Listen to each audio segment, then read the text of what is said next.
Okay, this afternoon we have Paul Oyer, and he, as I said, was the Fred Merrill Professor of Economics in the Stanford Business School.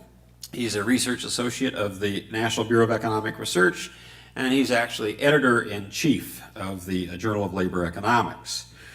Paul does research in the field of personnel economics.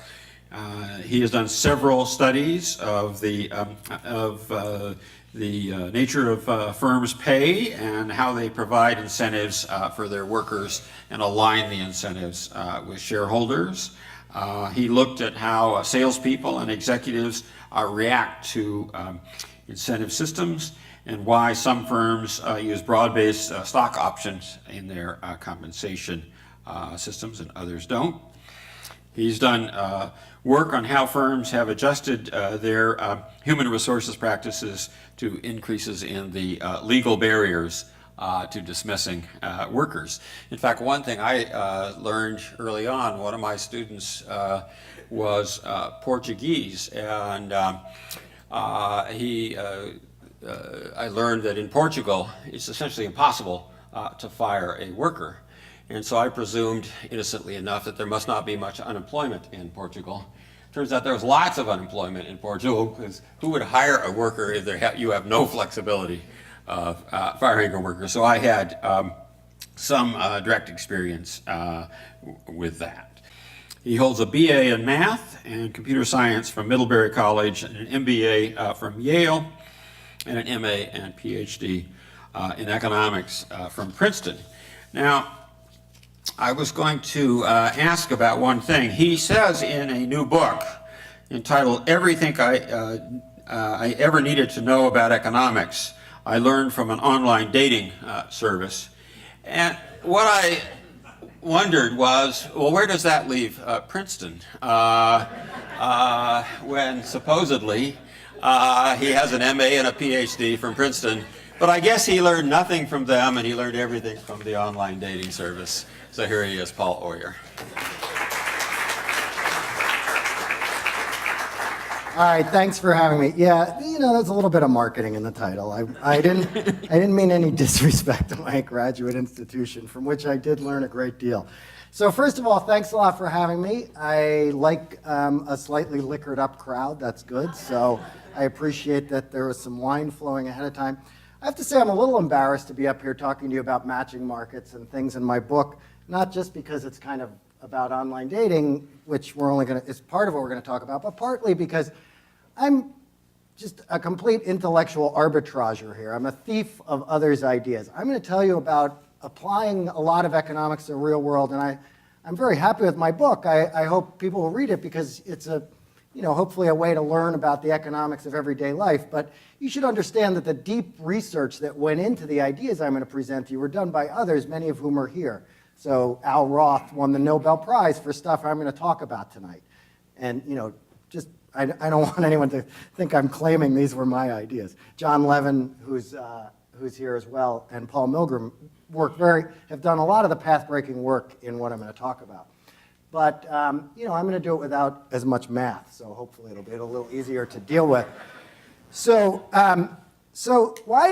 the book is called Everything I Ever Wanted to Know About Economics, I Learned from Online Dating. I'm going to talk a little more broadly about the economics of finding the right match, which is the way I sort of teach it in a class I'm preparing at the business school. And we'll talk a lot about the job market. I'm a labor economist, so I wrote the book.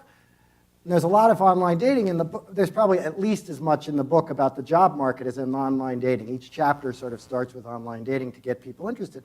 So why did I pick online dating? Well, for one thing, I thought it would capture people's attention. It's a cute title. It gets people who might not be interested in economics. And the second thing is, as economists, if you're not an economist, when you think about economics, you think about money. Now, some macroeconomists care about money, but for most of us who are microeconomists, money is completely uninteresting. It's just the way we keep score and figure out how to transfer stuff. And what I love about online dating is you get to see the economic models play out without any money changing hands. So information economics, all these other things, sure, money can help make those more interesting, but as we'll see, you can talk about a lot of these things without talking about money. So I'll take you through a few of the general ideas of matching, sort of 3 stages in finding a relationship. I'm going to focus on the job market and the relationship market. And I mentioned schools because when we get to one of the 3 stages of this, I want to make sure to talk a little bit about finding matches between the underlying economics of finding matches between students and schools. And so I don't know that I'll get through everything. Whatever we get through is good enough. So I think about there being 3 stages in finding a match. And I'm going to talk about both the job market and the employment market in 3 stages. So first you have to pick your market. Okay, that means where do you apply for jobs? What job boards do you put your names on? What pools of workers do you look for? In the other application, it's which website am I going to put my name on and my online profile on. And then we'll get to the second stage, which is getting to know each other. And this is really just my way of saying information economics and some ideas in information economics. And then we want to talk about picking an employee or, in a relationship context, settling down. And so that's what I'd like to get through. We'll see where we get. So I want to start. Actually, let me indulge myself and read a page of my book just to give you an idea. You know, the idea here is each chapter starts with some online dating stuff, and I'll just show you how you can draw in, trying to draw in the economics a little bit right from the start. So this is chapter 6, and it's very much based on Al Roth's work. It's called Thick versus Thin Markets. And I said, as an experiment, I logged into Match.com and got a list of the women between 40 and 50 who live within 10 miles of me. I was presented with 454 women. I did the same thing on Date.com, and I was given 134 women to choose from. Does it matter which site I use? It seems like both have plenty of options for me. And now consider a third option. I play a lot of tennis. I can beat Greg, by the way, but that's neither here nor there. It would be nice to meet a woman who shared the. I usually lose to John Levin, so, to be truth in advertising. It would be nice to meet a woman who shared this interest. So I logged into tennisdate.com and searched for all women between 40 and 50 years old who live in California. I was presented with 52 options, 9 of whom were within a 1-hour drive of my house. That's a much smaller set to choose from, but at least they all share an interest with me. I also pretended to be a vegetarian. I am not, but I'm willing to imagine for a few minutes. I would, however, draw the line at pretending to be vegan. There were 22 women between 40 and 50 living within 20 miles of me on VeggieDate.com. Anyway, I'll get to the niche sites later. You cannot believe the sites that exist. Finally, what if I try to meet women in person instead of over the internet? Living in an area with a lot of well-educated people, I live near a couple of high-quality bookstores, as you all know as well. Each of these hosts a book club where patrons can meet to discuss a work of fiction. Now, I'll admit that I've never been to one of these clubs, so I can't make any statements about their demographic composition with absolute certainty, but I would bet the vast majority of people who attend the meetings are female. I'd bet, too, that if I went to one of those meetings, I'd be the only man there and would meet about 5 women who are my age and single. So the question we want to start with is, which option is best? Match.com, Date.com, TennisDate.com, or the book club? Okay, and my advice, or sort of the starting point for thinking about markets is you want to go big. You want to find markets that are what we call thick, okay, because that's where the action is, so to speak. Now, you might say, well, what about going to VeggieDate.com, or what about going to the small book club? It is true, when we start thinking about the economics there, the competition is thinner at the book club, but the market is much smaller. And I'm going to illustrate why I went on the biggest dating sites I could find. So all else equal, bigger markets are better. And we know that in other contexts. So liquid financial markets are good. We get efficient allocation of resources if stocks are traded in a bigger market where all the information can work its way up into the pricing and goods can get allocated efficiently. We get more price competition, we get more efficient aggregation of information. That same exact principle applies in the 2 markets that we're going to focus on today, the job market and the dating site, but for a very, very different reason. So when we think about why do I want to go to a liquid or not liquid is the wrong term here, but why would I want to go to a thick job market or a thick market for others? Well, once I move into the market for life partners, I've moved into a differentiated goods market. Okay, this is the way economists talk. right? Partners our life partners are differentiated goods, and our children are consumer durables. I'm not kidding. You can find that in papers. Okay, so no two goods and no two jobs, and no two life partners are the same. So we don't want thick markets because we want better information aggregation and price competition. That doesn't matter here. We want better matches. And so if you just stop and think about this, it becomes a numbers game, and I'm going to try to put it in pictures. So think about the following. Let's think about you're going out to look for an employee. And if you think about all the potential employees in the world along a boardwalk, and at one end of the boardwalk, you're in the middle. Your job that you're looking for is in the middle. And the employees are spread out on the boardwalk in terms of their skills and how well they fit your job. So the people who happen to be standing in the middle of this boardwalk, they fit your job perfectly. That's the ideal person for you to hire. The people at one end of the job market, at one end of the boardwalk, they're too high priced or too low skilled. People at the other end are too low priced or something like that. So along this dimension, you just can think of there being some way to rank people and how well they fit your job. And in the middle is the people who fit perfectly. It's kind of like Goldilocks. At the one end is people who are a little too big. The other end, it's people who are too small. And in the middle are the people who are just right. So, and you can think of life partners the same way. So you have a potential set of people you can marry or just whatever you're going to do. And you can think about the people in the middle of the boardwalk as being perfect for you. And the one, which we're going to talk about later, doesn't exist, but let's pretend they do for now. And so the person in the middle of the boardwalk is perfect for you, and the people at the opposite ends, this group is too short, and this group is too smart for you, or something like that. And so which boardwalk would you rather be on? The Santa Monica Pier or this boardwalk, right? And so that's what thick markets come down to. We want to be on the job board that's on the left. We want to be on monster.com on the left. We don't want to be on the Palo Alto weekly job ads, classified ads on the right. Okay, now we might, under certain circumstances, we're going to come back to where the niche sites might play out. But everything else equal, we want more choice. Now, having said that, you say, you know what?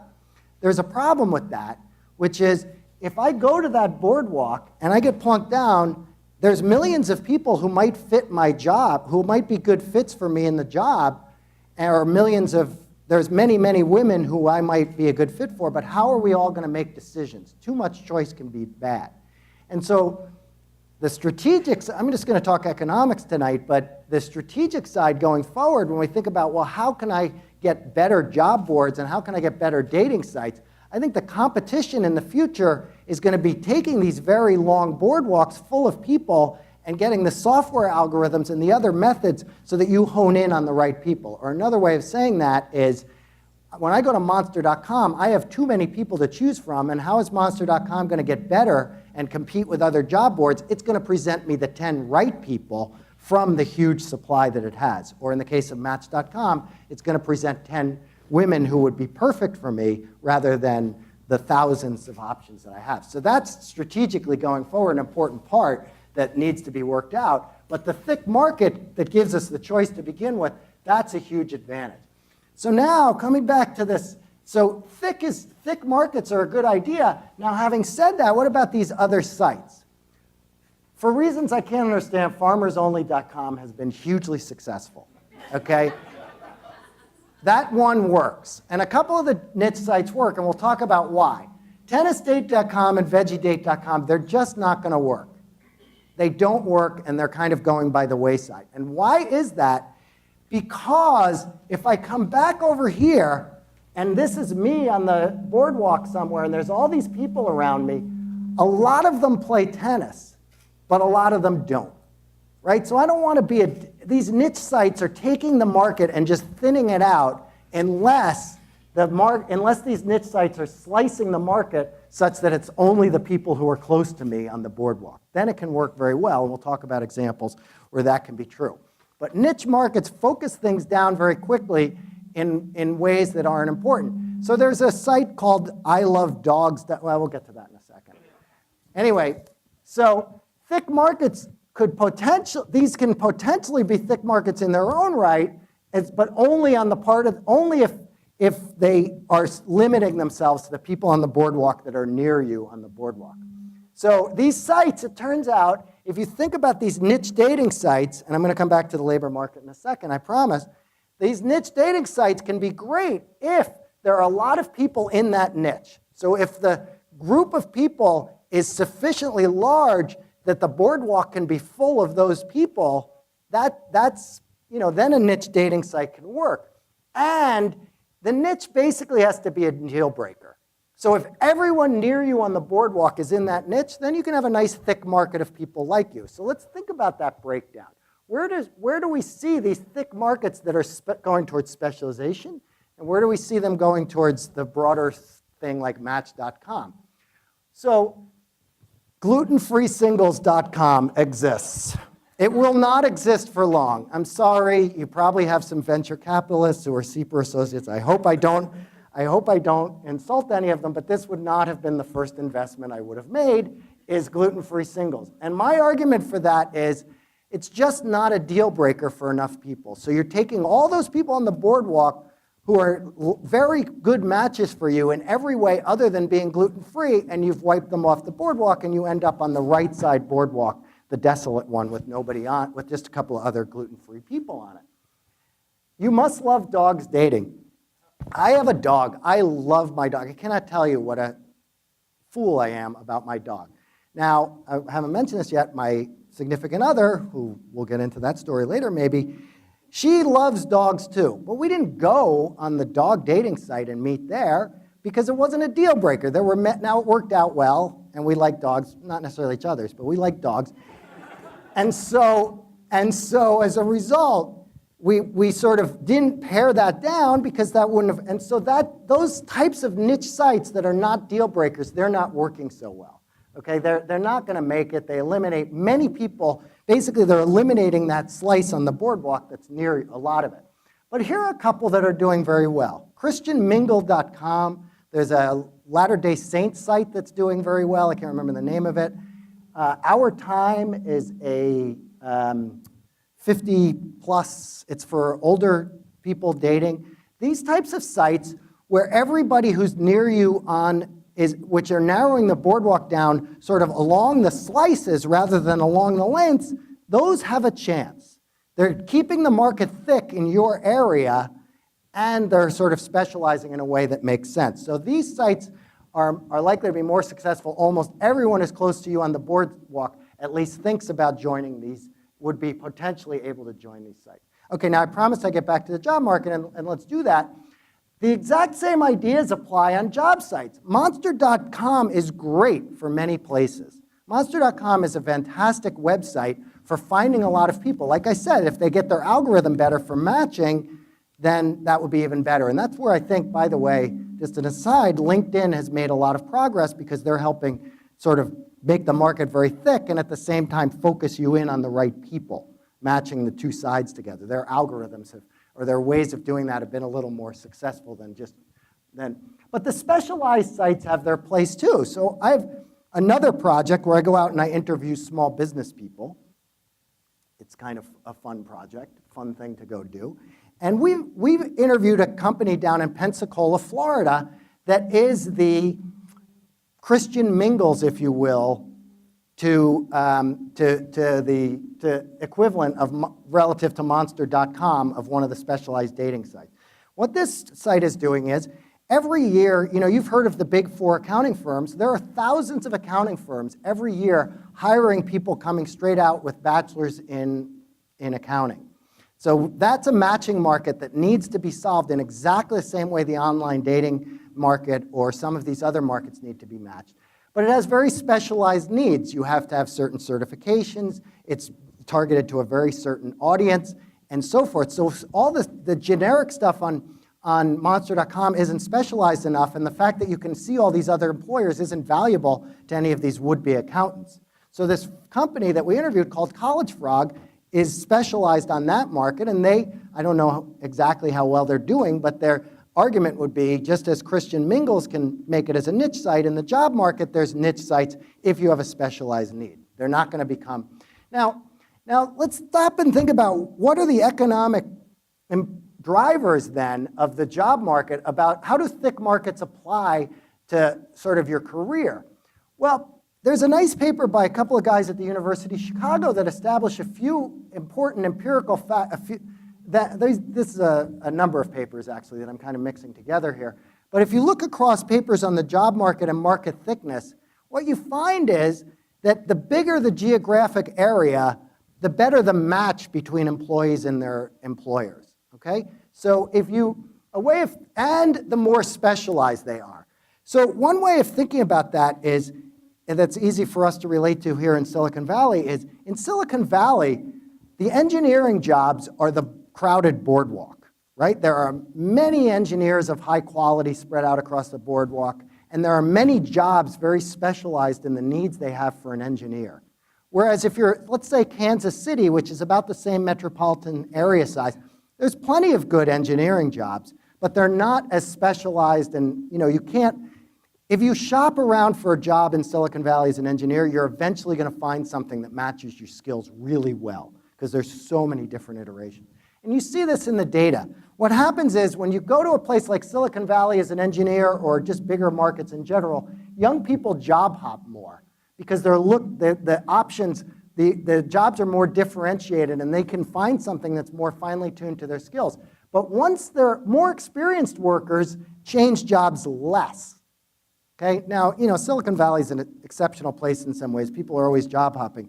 But older workers in general in bigger markets change jobs less, because once they find the place on the boardwalk, that's really attractive to them. Whereas, if you're in a smaller market, it's not necessarily that you found the right place. So also, if another implication of market thickness that plays through in the labor market is, if you look at the doctors and lawyers in New York City, they're much more specialized than the doctors or lawyers in Emporia, Kansas. Right? Or even Wichita versus Emporia. These are two, a reasonably sized city. And if you go to a lawyer, if you want to get divorced, or you get arrested, or you have an immigration problem and you live in Emporia, Kansas, you go to the same lawyer either way. But if you have any of those problems in Wichita, you go to a different lawyer for each of those things. Right? So as the market gets bigger, these job markets get much more specialized. Outsourcing is easier. I'm going to skip that for a second. Okay. So thick markets don't just apply to the job market and the dating market. I don't know if anybody else has ever had the experience I have of going to the Mall of America. Mall of America is built on the idea of the importance of thick markets. Where would you rather be buying jeans? In a small town in Emporia, Kansas, or in the Mall of America? Many choices. The people come there. Now we're getting into the idea of a network externality, which many of you know implicitly, if not from your jobs, network effects and so forth. This is kind of a Facebook story, right? The market is thick. Everybody goes there because the stores are there. All the workers, employees, all the shoppers go there because the stores are there. All the stores go there because the shoppers are there. The market becomes thick. It's just like the Grand Bazaar in Turkey or something like that, the same thing. So I don't know if anybody recognizes this or remembers. So I lived in New York back in the 80s. And I used to, once in a while, I'd be down in the Bowery for some reason. And there was this area called the Lighting District. I'm sure a few of you have been there. It doesn't really exist anymore. But it was this wonderful example of the value of a thick market. For some reason, all these stores sprung up in the Bowery that sold every kind of lighting you ever could imagine. And so if you needed lighting, you'd go down to the Bowery and you'd go from store to store until you found exactly what you needed. Now, the Bowery is no longer the lighting district still exists, but it doesn't have the same importance or cachet because the thick market for lights moved. It moved from the Bowery to the internet. And now, if you have very specialized needs in lighting, you don't need to go to Lower Manhattan. You sit there and you find anything you want on the internet. And then finally, maybe this is a very well-known example of network externalities leading to a thick market. A little bit of a pun. This is carpeting. The carpet manufacturing capital of the world is Dalton, Georgia. I don't know if anybody's ever had the pleasure of being there. I haven't been there. at some point, and not that long ago, 90% of the carpet in the world was made in Dalton, Georgia. Now, why was it made in Dalton, Georgia? Because it's kind of a historical accident having to do with some woman who made tufted bedspreads, and the process for making those was very similar to wall-to-wall carpeting when that technology came along. And you got to a point where there was just this market full of people who were very capable of doing the trades needed to make carpeting, and so you ended up, all the carpet got made there. The market became thick because that's how you got things done. So thick markets apply well beyond online dating, well beyond job boards, but those are certainly some very good applications of it. Okay, I'm almost out of time, but I'm through the first of my 3 big ideas. Okay, this should really say step 2. So I'll get through this, and then maybe we'll open it up to Q&A at that point, and we'll skip the part about settling down, because that's embarrassing when Catherine's in the room anyway. So this is a fact. I'm sorry, I hate to break it to you. Lying is rampant on resumes, college applications, and dating profiles. I'm just going to give you, I'm not going to read another excerpt, so I'll just give you a few facts from the dating site world. It's harder to get facts on resume lying. First of all, according to a study that was done, most men on online dating sites exaggerate their height. Most people of both gender understate their weight, and about 1/5 of people lie about their age. OkCupid, which is a really good free dating site, they did some nice analysis, started by a Stanford GSB alum. They did a nice analysis that they posted on their blog a little while back, where they found the following. Average heights claimed by men on their profiles on OkCupid are suspiciously greater than the average height of American men. And they also found there are an inexplicable number of men who are exactly 6 feet tall on their website. Similarly, there are 4 times as many people making $100,000 per year as they think should be on their website. And finally, they found that people often posted dated pictures that likely made them look more attractive than they really were. More specifically, they reached the very scientific finding that, quote, hotter photos were much more likely to be outdated than normal ones. Okay, so that's just one form of misrepresentation on dating sites. You've seen, now, this is not, this sounds like we're outside the realm of economics, but we as economists think of this as rational, incentive-compatible decision-making about how am I going to get what I want. I lie because there are benefits to that, but I only take my lie so far because the costs begin to kick in at a certain point. Okay? Costs of lying on your resume come back to haunt you, although there is the senator from Connecticut who was caught lying on his resume and is still a senator from Connecticut, so it doesn't necessarily hurt you that much. So cheap talk models in economics lay this out in much more detail than I'm going to. They point out that your lies can't be too big. The incentive to lies are so on dating sites, people often ask me for dating advice, and I was once quoted in a headline of a newspaper.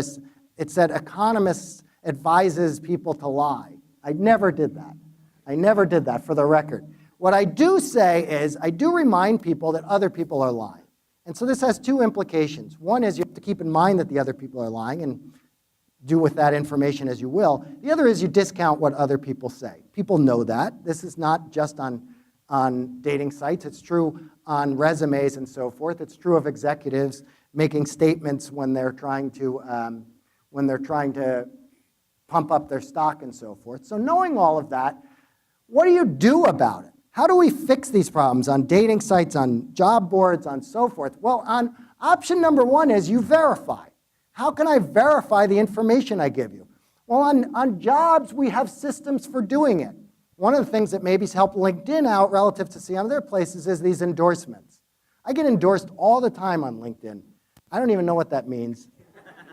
I'm not looking for a job, and I can't do half the things I'm endorsed for. But still, I'm told there's some value in these endorsements, okay, and that they're useful. And so verifying through LinkedIn endorsements is one way. We also have references. Now, there's some worry that references aren't as valuable as they used to be because of the litigious nature of people and so forth. But still, we can go ask for references. Another way people verify, of course, is eBay people have an incentive on eBay to misrepresent the things they're selling, and they have a verification system there. You rate people based on whether they deliver the stuff they promise or not. How do we verify in the dating market? Well, that's much harder. Now, sites in South Korea and China require users to document certain things, like height, age, income, and so forth. You have to send in government documents. I've never heard of a US site that does this. And I think part of the reason for that is it changes the economics, the business side of dating markets completely. So if you think about a dating site or a job board, one of the really nice things about it is if you get the software set up, it's just a cash machine at that point, if anybody's paying. They're usually free sites, but it's just a cash machine at that point, right? It's a fixed cost business, and all the marginal revenue is profit. But once you have to start verifying people's income, you switch to a variable cost business. And in the US, where labor costs are high, that's problematic. So that might be what's going on there. OnLulu.com in the US lets women, it's kind of like a Yelp for women. So you can go there and check out men. You have to go in through Facebook so it knows whether you're a man or a woman. I've tried to figure out. You can take yourself off the rating list, by the way, if any of you men are worried about what might be said to you about you. So that's one possibility as we go to that. But taking from an economics point of view, verification is very nice. But the title of the book is Everything I Needed to Know About Economics I Learned from Online Dating. It's not everything I needed to know about online dating I learned from economics. I understand there's an emotional side to this. And I think the reviewing falls suspect to some of that. So I worry a little bit about that. So option number 2, besides verification, is signaling. And this is the last idea of thick markets. The work in that area is what won our colleague Al Roth a Nobel Prize. Signaling models won our former dean over at the GSB, Mike Spence, a Nobel Prize. And basically what you want to do here is how do you figure out how to separate yourself from the fakers? Okay, and what I want to do is just quickly remind you, if you know this already, or explain to those of you who don't how this works. In order for a signal to work, it has to have 2 qualities. So if I go to you and I say, I'd be really great at this job, that's cheap talk. Anybody can say that. So how do I separate myself from those for whom it's true? Well, a good signal has 2 qualities. It's correlated with whether or not you're qualified for the job, and it's costly. I have to waste some resources, but it's less costly if I'm actually qualified. So the example Spence used in his seminal paper was education. What's very depressing for us professors, the idea behind this, and he didn't mean this was actually true, I hope, but the idea behind this is that education is a complete waste of people's time. We are just seeing whether you can do it or not. That's the only reason we have schools. I hope that's not right. But the assumption is you learn nothing in schools. Good students are qualified for good jobs. Bad students are not qualified for good jobs. And so the school, which separates the good students, and therefore the ones who will be good at their job, from the bad students who are not qualified, it's a total waste of resources, but it lets us determine who is the able people in the job market and who's not. That's the idea behind Spence's signaling model. What does that have to do with, well, so now's where I want to bring college admissions in, because I think, I'll talk about this in the dating market if I have time, but this is, again, kind of borrowing from John Levin's work. College admissions is a great example of signaling. My final child just went through the college admissions process, and I'm kind of done with this now, but it's all fresh in my mind. College admissions is a signaling, for 2 different, we'll take this in 2 groups. College admissions has a problem. They want to know who are the students that would be good fits for this school. So they say, do you really want to go to the school, or you're just applying to it because it's prestigious? So they ask you to signal. How do they do that? They say, if you apply here early decision, you can only apply to 1 school early decision. Sometimes you even have to commit to go there if you get in. So it becomes a very costly signal. You have to give up the opportunity cost of applying to other places early decision. Therefore, it's costly.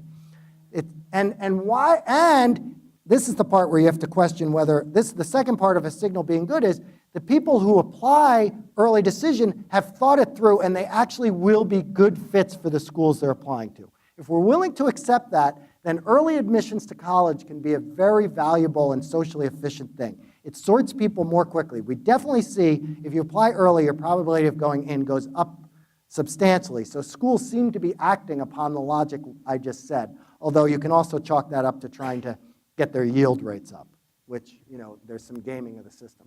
Now, the anti-signal is the common application. So back in the day, I'm sure some of you can remember this yourselves, when I applied to college, you got out your typewriter and you filled in each little application. I wrote Paul Oyer. Well, I only applied to one college, but if I'd applied to multiple colleges, I would have had to get out the typewriter and write Paul Oyer each time. Nowadays, my kids applied to college and the Common App they type stuff into the Common Application, it's all done from there. It takes away the signaling value. They have to give almost no thought to each additional school they apply to. They just have to get their parents to pony up an extra $75. And the University of Chicago went through this very tortured process recently where they finally went on the Common App because students demanded it, but the students who were there said, oh, it's going to ruin our culture and blah, blah, blah. So it was a little bit of a problem. Let me end with this other idea. One other way we can use signaling is college admissions for foreigners. As you know, or as anybody who works at Stanford and has had any involvement in the admissions process knows, we get a lot of really qualified foreigners applying. And how do you know who's good and who's not? We don't understand their grading systems. The recommendation letters are not as informative as the ones we get from American schools. And so here's a place where you get an intermediary to allow you a chance to signal. So there's a company called Initial View, and their slogan is stand out from a faceless crowd. And what they do is you go to a studio in Beijing. They have studios all over. Let's just take Beijing. You go into their studio in Beijing, and you spend 15 minutes being interviewed. It's a generic interview, which they then upload and give access to schools in the United States to see. It allows them to quickly figure out whether you can speak English well, whether you're articulate in general, answer some of the general types of questions. It gives them information. On top of that, you have to pay $120 to do it. So it's costly for you to signal. The people who are more qualified are obviously more likely to go through this process, and it's presumably worth more to the people who are actually qualified than those who aren't. So the system it's a pretty good opportunity. It seemed like a pretty efficient and socially optimal thing to do, and on top of that, somebody has turned it into a pretty good business. I'm going to leave it at that. So we could talk about signaling and dating. It is my favorite example of signaling, by the way, is the Joker in the Batman movie. The Joker in the Batman movie is trying to prove that he really doesn't care about money. He's trying to prove to his co-conspirators, hey, I'm in this just to sort of mess up the whole world. And so he burns this huge pile of money. You remember that scene? That is the essence of signaling. Common applications are a good example of it, but it's not nearly as exciting or pyrotechnic as what the Joker did in that movie. Anyway, I could go on and do other examples. I'm going to skip that and skip the last section as well so that I can leave myself some time to answer questions and we can have a little more of a discussion. I'll just I'll just give myself a little self-promotion there at the end, and we'll leave it at that. Thanks a lot.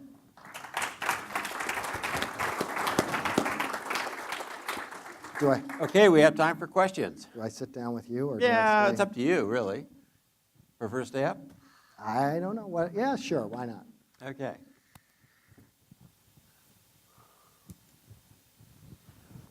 Professor Oyer, I have a question relating to quality of output. I'll give you a couple of little anecdotes to make my point. My wife and I have a very good friend who was a bit late to the marriage market. So she used Match.com and found a guy, convinced herself that she should marry this guy, and she married him. He turned out to be an absolute dud. In fact, he is such a dud that I have told the young lady, if you intend to leave him, please do it before your parents pass away. Otherwise, you run the risk of losing half of your inheritance. I said there would be no money involved, but I guess I was wrong. My friends in industry tell me that headhunters, at least in our era, used to reach into their Rolodex, pick up half a dozen names of people that they knew personally, exhaustively due diligence these people for the job at hand, and then present them to the client. That's certainly what I was used to getting from headhunters when I ran companies. Today, that game has changed. It's entirely played on LinkedIn. And what the headhunters do, including top name brand firms, is put in a bunch of filters into LinkedIn with the buzzwords that they believe their client needs. Hundreds of names pop up. They somehow filter that down to a dozen or so, and then present that to the client, in many cases having virtually no personal contact with the end output. So the question I have for you is, there's clearly room for innovation in due diligence in this process. And do you see any of that happening in social media today? I think that's a great question. So I think I'm trying to get back to my favorite picture for a second. Almost there. There we go. I may come back to that. So let me take both of those. I think the Match.com example, there's no question Match.com, not every match on Match.com works well. There's no question about that. I mean, it's opened up the market for a lot of people. A lot of people quit online dating because the lying stuff we talked about, they run into so many bad problems along those lines that they get out of it. Now, I think that market is going to get better over time. I'm cautiously optimistic for either because of verification or just because of algorithm tweaks that are going to so that your friend won't end up. Can I be so bold as to ask how old your friend was? At the time she got married? Yeah, okay. I'm going to be politically incorrect and point out, like as an economist, and point something out here. And that is, I'm very lucky. I have a wonderful significant other, and I don't need to worry about this. But if I didn't, and I were back in the market, talk about economics. The supply and demand differences by gender really start kicking in after a certain age. And women, there's a nice book about this by a woman named Lori Gottlieb. She's not an economist, but it's still a nice book. And and basically, if you just look at the demographics, it just is really hard for a woman after, just the supply-demand framework really works in men's favor. So I can write off individual things along those lines. Now, having said that, there are a lot of women of all ages and men of all ages who do very well through online dating. And the one piece of dating advice, the one thing I would give is, look, you've got to be in the market to play in the market. I'm sorry about this particular outcome, and that does happen. But I think the numbers are generally good in terms of online dating has provided a level of efficiency we didn't have before. Now let me come to your second point, because there I'm a little more sympathetic to your point, because I think rather than an example that hopefully doesn't generalize, it could be wrong, I think your point is broader that, look, there was this class of people out there that provided a certain piece of information.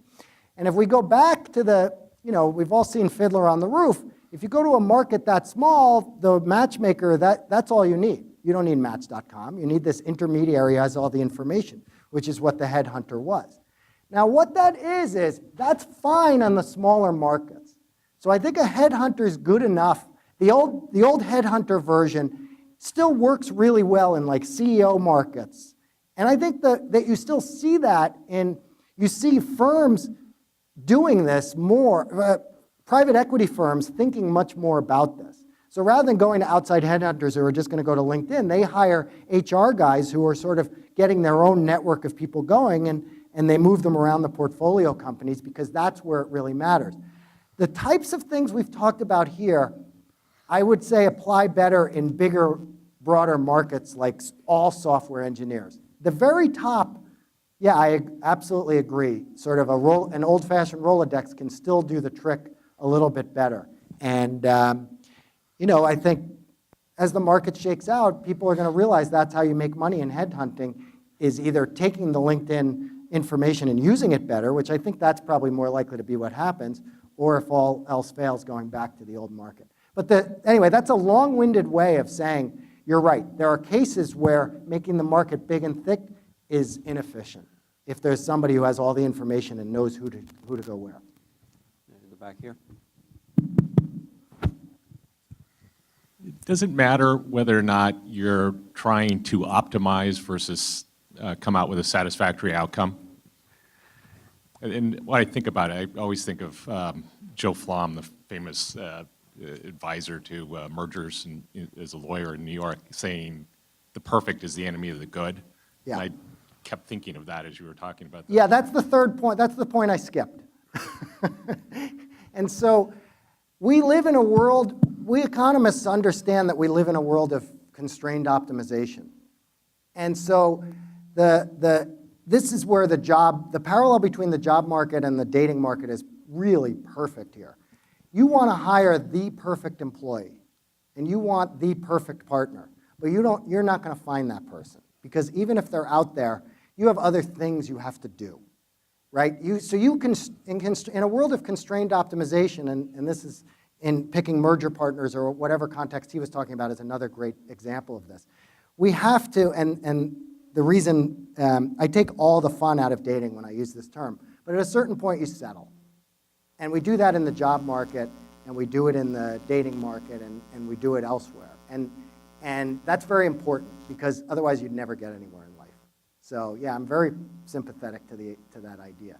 That you sort of, you want to have an optimal stopping rule. Now notice that stopping rule changes. In the dating world, that changes as you get older.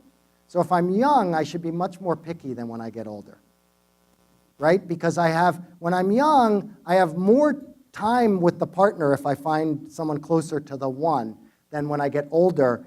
And, time spent looking for the right person is time spent not, being alone, and then I don't have that much time left. These ideas, a guy named, just passed away, a great economist from Northwestern named Dale Mortensen, and Chris Pissarides from London School of Economics, they just won the Nobel Prize a few years ago, sort of going through the job market implications of this, although they often talked about the marriage market as well. And basically what they lay out is that this is one of the reasons for unemployment. We keep searching, but because we're not sure of everything, we hold out a little longer than in an ideal world with perfect information we would. And so as a result, jobs sit open while a firm is looking for someone better up to a point. Individuals wait and don't take the job offers up to a point, and we end up with unemployment in equilibrium, which we wouldn't have in a world of perfect information. In the book, I point out that this is also that exact sort of waiting for the one is why we end up not having a significant other. And so I like to refer to loneliness as romantic unemployment, right? And it's kind of a joke, but it's literally exactly the same economic phenomenon underlying those same ideas, underlying that other idea.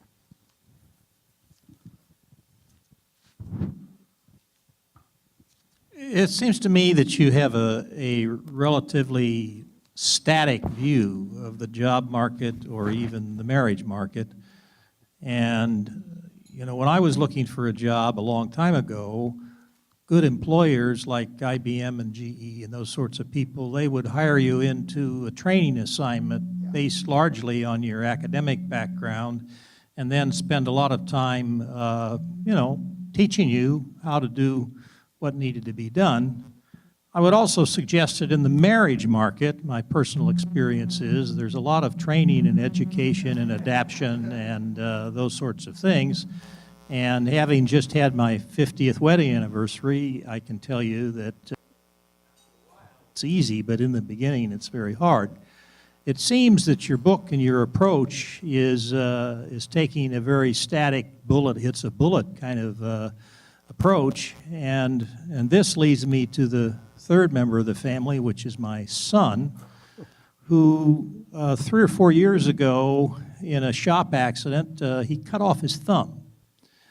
And as a result, he had been working as an administrator in a hospital, and the hospital kindly said, well, you're disabled. And so here's a part salary. As long as you don't take another job, we'll pay you $1,500 a month forever. Well, he spent a long time, in my view, way too long a time, finding a job that he liked. And the job market is like that nowadays. A lot of people don't have to work unless they choose to because of social, various kinds of life jackets here. And so whether that's your family or, or whatever the life jacket is, it seems promoting going after these thick markets and making an ideal match is not really the right idea. So I'm going to take that in two parts. First, I'm sorry about your son, and the general point, though, about what he says gets at the general point of his story of being able, basically having unemployment. He had unemployment. It was disability insurance, but let's call it unemployment insurance.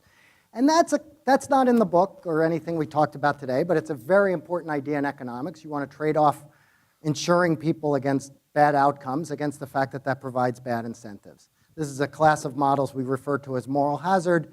It's very hard to find applications to the dating market, so I largely avoided it in the book, although it's a little bit in one of the chapters on adverse selection. Let me come back to your first point, because I want to get to the more, really, as a labor economist, I want to make an important distinction that you've helped lead me to, and I think that's great.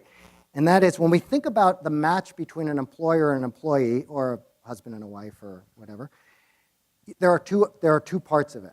And I've only talked about the first part here, which is the matching part.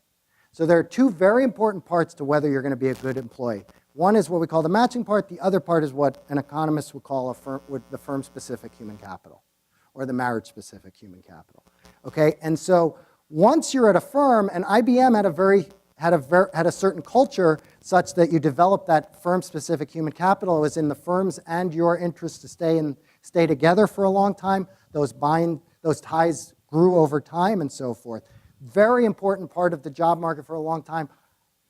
Evidence suggests it's a little less important today for various technical reasons. Firm-specific human capital isn't as valuable as it used to be. So there's some technical swimming against that tide. But having said that, it's a huge part of the labor market, and I didn't touch on it. Now, that doesn't mean that it's not also really important to spend a lot of time matching the right people with the right firms, which is what we talked about here. I think that's a really important part of that. So, taking my own example, I match very well to Stanford given certain preferences for what I want to do and the types of things I get to teach. And that's going to be true. And then once I'm here, I've made very specific investments in the classes I teach and the relationships I have. Both of those are really important. And I only focused on half of them here. Yeah. Okay, one final question. Oh, just a quick one on that last point. Have you looked at, indeed, why these things might have changed over time? So you just made a very interesting comment. Why was firm-specific human capital at one time valued and now not? Is it because it was inefficient, or has something else changed in the system?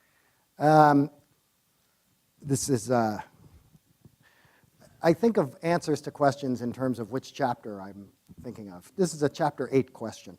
There's an idea we labor economists refer to as skill-biased technical change. There's a lot of argument about exactly how that's worked. But the idea is that there's a lot of evidence that suggests that since about the early 70s, the labor market technologies have changed production technologies at firms have changed in a way that's made just certain types of technical skills more valuable, and some of the other sort of, and flexibility and other things more valuable, and some of the other things that are sort of long, also, and other things less valuable that people used to get trained on. And so that sort of just an exogenous shock from foreign competition and other things, as part of the sort of upskilling of the labor market, there was become a much higher return on general skills than specific skills is the best we can do. It's all driven by technical change is sort of what we end up throwing our hands up and explaining. Okay, well, thank you very much, Paul. Thank you.